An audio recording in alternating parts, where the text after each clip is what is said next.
नमस्कार, जय जोहार। साथियों, जागो पंच में आप सभी का हार्दिक स्वागत, अभिनंदन। साथियों, क्या आपको पता है कि किसी व्यक्ति की मृत्यु हो जाने पर उसके हाथों को मसल कर, रगड़ कर एक दूसरा मानव तैयार किया जा सके या उससे बच्चा पैदा किया जा सके?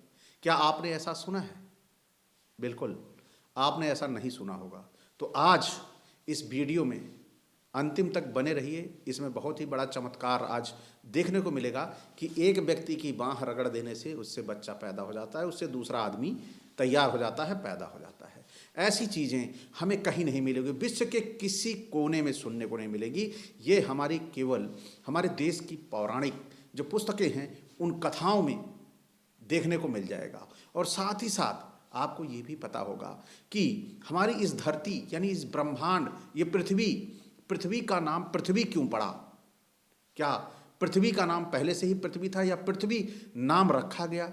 ये कैसे रखा गया, इसकी भी जानकारी इसी वीडियो में, मतलब एक वीडियो में आपको दो जानकारियां बड़ी महत्वपूर्ण मिलेंगी। आप केवल वीडियो के अंतिम तक बने रहिए। आइए चलते हैं इन पौराणिक कथाओं के गप गपोलों में, देखें कि कैसे ये लोग पृथ्वी से बातचीत करवा देते हैं, पृथ्वी निकल के बोलने लगती है, और कैसे एक व्यक्ति को मारकर उसके हाथ से बच्चा पैदा कर देते हैं। आइए चलते हैं। ये ब्रह्मा जी कह रहे हैं, कोई दूसरा नहीं कह रहा। और दूसरी पहली बात सबसे मैं आपको बता देना चाहता हूँ, यह पुस्तक कल्याण के नाम से संक्षिप्त महाभारत और दूसरा खंड के नाम से है। ये आपको दिखाई दे रही है, बड़ी मोटी पुस्तक है। और साथ ही साथ इस मैं बता दे रहा हूँ कि ये कौन सा प्रकाशन है, किसका प्रकाशन है, और ये बिल्कुल आपको जानना चाहिए। आपका अधिकार है कि मैं क्या पढ़ रहा हूँ, क्या दे रहा हूँ। तो ये प्रकाशन कल्याण ही है और गीता प्रेस गोरखपुर की पुस्तक है, और यह 1943 की पुस्तक है, कोई आज की पुस्तक नहीं है। बड़ी मोटी भयंकर आप देख रहे होंगे। और चलते हैं, इसमें ब्रह्मा जी क्या बात करते हैं, ब्रह्मा जी क्या बोल रहे हैं। ब्रह्मा जी बोले, यह दंड नीति नाम से विख्यात विद्या तीनों लोक में विद्यमान है। वास्तव में दंड से ही राज व्यवस्था चलती है। यह दंड नीति 6 गुणों से युक्त है। महात्माओं में इसका अग्रस्थान होगा। इस शास्त्र में धर्म, अर्थ, काम, मोक्ष सभी का विचार है।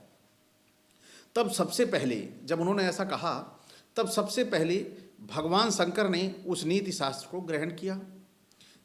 उन्होंने जीवों की आयु घटती देख उस शास्त्र को संक्षिप्त कर दिया।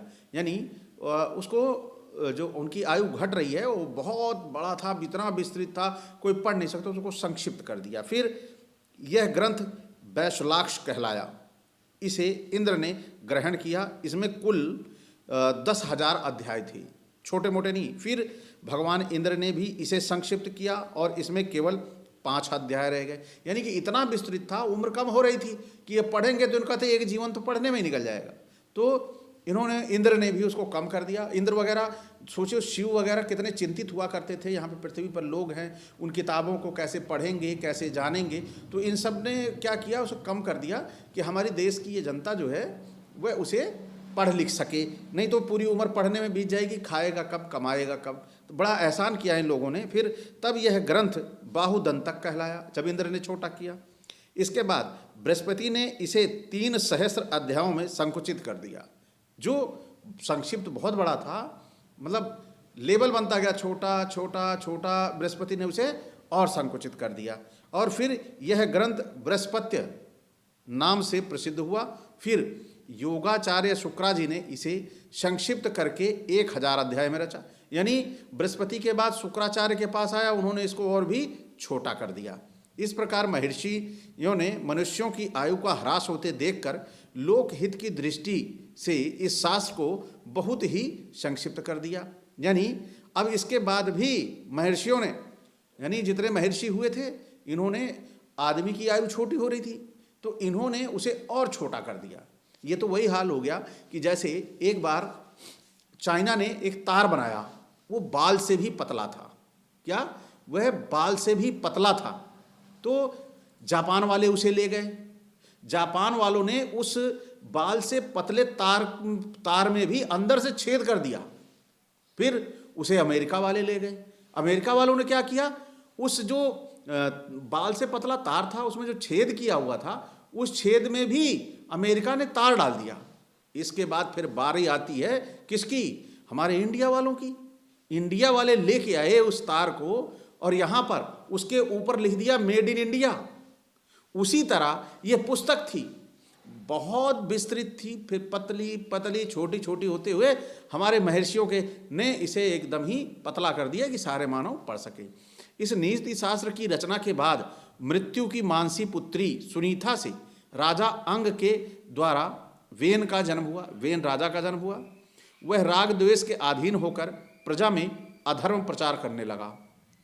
यह देखकर वेदवादी मुनि जनों ने उसे अभिमंत्रित कुशाओं से मार डाला। कुशाएं आप तो जानते ही होंगे, जो खेतों में बीच में खड़ी हो जाती हैं, सफ़ेद फूल आ जाता है, कुश वगैरह और इसी तरह के होते हैं, वो उन्हीं से अभिमंत्रित करके मार डाला। फिर देश में अराजकता फैली देखकर उन्होंने वेन के दाहिने हाथ का मंथन किया। उनके दाहिने हाथ का शुरू कर दिया मंथन, ऐसे ऐसे घुमा घुमा के, जैसे मतलब लस्सी भिलोई जाती है उसी को तो मंथन कहते हैं। फिर उन्होंने मंथन शुरू किया और उसमें एक इंद्र के समान रूपवान पुरुष प्रकट हुआ। अब आप देख सकते हैं एक पुरुष उनके हाथ से निकल आया। ये चमत्कार आपको भारत के बाहर कहीं नहीं मिलेगा। इवन कि ये चमत्कार हॉलीवुड की फिल्म के लेखक भी नहीं बना सकते, लेकिन हमारे भारत के लोग बना सकते हैं, क्योंकि यहाँ बड़ी काबिलियत के लोग रहते हैं कि हाथ मसल के बच्चा पैदा कर देते हैं। बाकी तो बात की बात है। फिर देखिए, उसके शरीर पर कवच सुशोभित था, कमर में तलवार लटकी थी तथा कंधे पर धनुष बाण थे। वह वेद वेदांगों का ज्ञाता और धनुर्विद्या में पारंगत था। उस बेन पुत्र ने, अब देखिए इसको बेन पुत्र कहने लगे, क्योंकि उसके हाथ से पैदा हुआ था तो बेन पुत्र हो गया। हाथ जोड़कर ऋषियों से कहा, मुनिगण, मुझे धर्म और अर्थ का निर्णय करने वाली सूक्ष्म बुद्धि प्राप्त है। इसके द्वारा मुझे क्या करना चाहिए, यह ठीक ठीक बताइए। देवता और महर्षियों ने कहा, जिस कार्य में तुम्हें धर्म की स्थिति जान पड़े उसी को निशंक होकर करो। प्रिय अप्रिय की परवाह न करके सब जीवों के प्रति समान भाव रखो। काम, क्रोध, लोभ और मान को दूर से ही नमस्कार कर दो। सर्वथा धर्म पर दृष्टि रखो और जो मनुष्य धर्म से विचलित होता दिखाई दे उसका अपने बाहुबल से दमन करो। बेनपुत्र ने कहा, महानुभाव, ब्राह्मण तो मेरे लिए सर्वदा वंदनीय हैं, उन्हें मैं दंड न दे सकूंगा। मुनियों ने कहा, ठीक है। अब आप यहाँ पे गौर करिए, जो दंड देने का काम ईश्वर का है, वह मुनि कह रहे हैं कि ईश्वर दंड देने का काम ईश्वर का है, ईश्वर मारेगा। धर्म से विरत जो जा रहा है और धर्म से विरत हो रहा है उसको ईश्वर पैदा क्यों करेगा? ईश्वर क्या पागल है? ईश्वर को उल्लू समझ रखा है, ईश्वर को बेवकूफ समझ रखा है कि ईश्वर अपनी माँ बहनें करने के लिए वो ऐसे लोगों को पैदा कर देगा जो रोज उसकी माँ बहनें करें, रोज गाली दे। क्या ईश्वर इतना बेवकूफ है? लेकिन इन मुनियों ने कह दिया कि जो हमारी बातें ना माने उसे दमन कर दो। फिर अब वेदनिधि भगवान शुक्राचार्य उसके पुरोहित बने और बाल खिल्लियों ने मंत्री का कार्य संभाला। यह वेनपुत्र पृथु विष्णु भगवान से 8वीं पीढ़ी पर था। सुनते हैं पृथु के समय पृथ्वी बहुत ऊंची नीची थी, उन्होंने ही पत्थर डलवाकर इसे समतल किया। यानी ये राजा जब पृथु बने तो उन्होंने ऊबड़ खाबड़ जो पृथ्वी थी उन्होंने पत्थर डला के समतल कर दिया। और आज आपको समझ में आ रहा होगा कि उत्तर प्रदेश, मध्य प्रदेश या ये जो हमारा बिहार है, ये सारा समतल दिखाई देता है आपको। अगर मिट्टी हम खोदते हैं तो मिट्टी जैसे ही 2 इंच खोदते हैं उसके नीचे पत्थर निकलने लगते हैं, जो पृथु ने ही डलवाए थे, इसीलिए यहाँ उत्तर प्रदेश में समतल भूमि हो गई। तो ये हंसने वाली बातें हैं, मजाक लगता है कि यहाँ ऊबड़ खाबड़ कहाँ था। ऊबड़ खाबड़ आज भी है, आज भी कश्मीर चले चलो पूरा ऊबड़ खाबड़ है। मध्य प्रदेश जहाँ पहाड़ियाँ हैं वहाँ चले चलो वहाँ ऊबड़ खाबड़ है। तो ये मजाक वाली बातें लिख देते हैं कि उन्होंने पत्थर बहुत थड़ था, पत्थर डलवा के उसको सही किया। तो पत्थर डले जो वो पहाड़ बन गए, ऊबड़ खाबड़ और हो गया कि बचेगा। लेकिन अब ये कहानियाँ हैं पौराणिक, लिख डालते हैं जो मन पे आया, क्योंकि लिखने का अधिकार उनके पास था, लिखने की शक्ति उनके पास थी और शिक्षा का अधिकार उनके पास था और किसी के पास था नहीं। तो जो लिख डालो वही चलेगा। फिर आगे देखिए क्या उन्होंने ही पत्थर डलवाकर समतल किया। कहते हैं भगवान विष्णु, इंद्र, देवगण, प्रजापति, ऋषि और ब्राह्मण इन सब ने मिलकर पृथु का अभिषेक किया था। स्वयं पृथ्वी देवी भी रत्नों की भेंट लेकर उसकी सेवा में उपस्थित हुई थी। पृथ्वी देवी कौन? ये धरती, पृथ्वी, राजा पृथु, हमारे आप जैसे मानव थे वो। और उस समय पृथ्वी प्रकट होके आई, यानी पृथ्वी जब प्रकट हुई होगी तो अलग से तो प्रकट नहीं होगी, उसी का ही रूप ढांचा बना होगा। तो उस पृथ्वी के अंदर ही तो पृथु था, तो वो बाहर कैसे पृथु को निकाल के ऐसे पकड़ के निकाला होगा कि रखा होगा कि रत्नों को मैं तुम्हारे लिए रत्न लाई हूँ। क्या मजाक बना रखा है कि पौराणिक कथाओं में, लेकिन अब हैं हमारे समाज में तो इसे हमें सुनना तो पड़ेगा ही।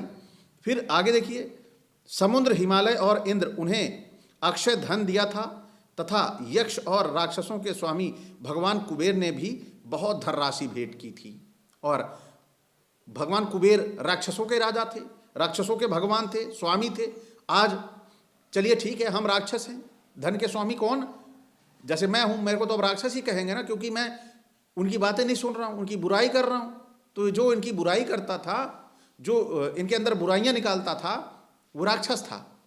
जो लोगों की रक्षा करता था वो राक्षस था। तो मैं लोगों की रक्षा की बात कर रहा हूं कि ये कहानियां हमारे समाज के लिए उपयोगी नहीं है, तो यहां पे मैं राक्षस बन जाऊंगा। लेकिन हमारे ये कुबेर स्वामी हमारे हैं, लेकिन कुबेर हमको कहां धन देते? कभी कुबेर आया हमें धन देने के लिए?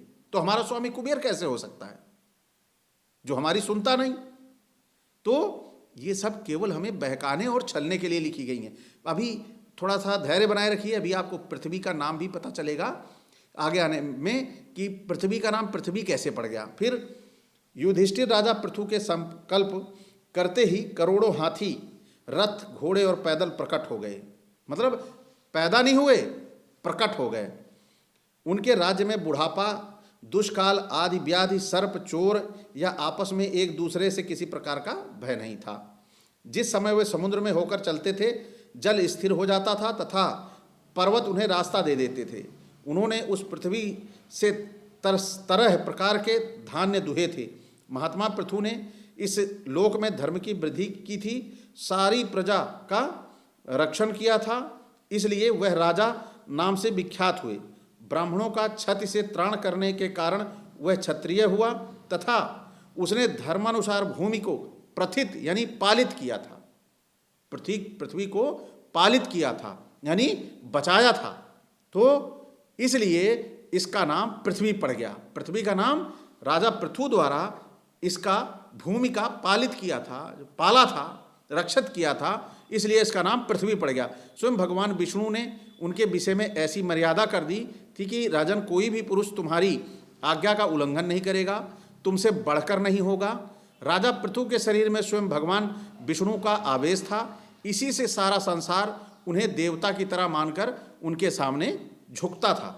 तो आप सभी गौर से यहाँ तक सुनते आए, आपको पता चला पृथ्वी का नाम पृथ्वी क्यों पड़ गया, कैसे पड़ गया, यह आपको पता चला। और पहली बात, सबसे आश्चर्यचकित कर देने वाली बात ये पता चली कि हाथ रगड़ने से बच्चे भी पैदा हो जाते हैं मरने के बाद। और ऐसे ऐसे चमत्कार सुनने को मिलते हैं कि वाकई ही दंग कर देने वाली घटनाएं हैं। और इसी तरह की दंग कर देने वाली घटनाओं को सुनने के लिए आप लगातार जागो पंच के साथ बने रहिए। और आज का ये वीडियो आपको कैसा लगा? यदि अच्छा लगा हो तो लाइक करें, साथ ही चैनल को सब्सक्राइब करना ना भूलें जो नए साथी यहाँ तक देखते आए हैं। और साथ ही साथ चैनल का ज्वाइन बटन है, ज्वाइन बटन करके हमारे चैनल की मेंबरशिप लें, जिससे हमें ये मजबूती मिले कि हम अपने चैनल को और ज़्यादा से ज़्यादा बेहतर बना सकें। इसी के साथ आपसे मैं विदा चाहूँगा। नमस्कार, जय जोहार।